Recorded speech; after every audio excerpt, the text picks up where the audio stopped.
physician, I found I really need to multitask to get everything accomplished for my day. If I'm drinking your coffee, what else can I accomplish at the same time besides having a great cup of coffee? So shady, multitasking, wondering what's in your cup. Consider that what's in your cup is what we refer to as farm to cup. What that means is that these farmers are earning far greater than fair trade.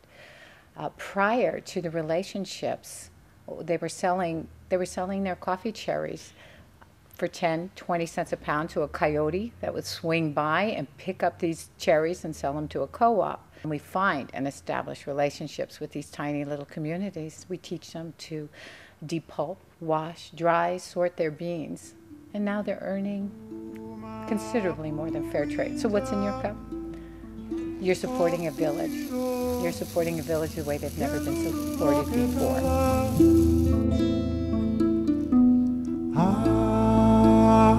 Yeah.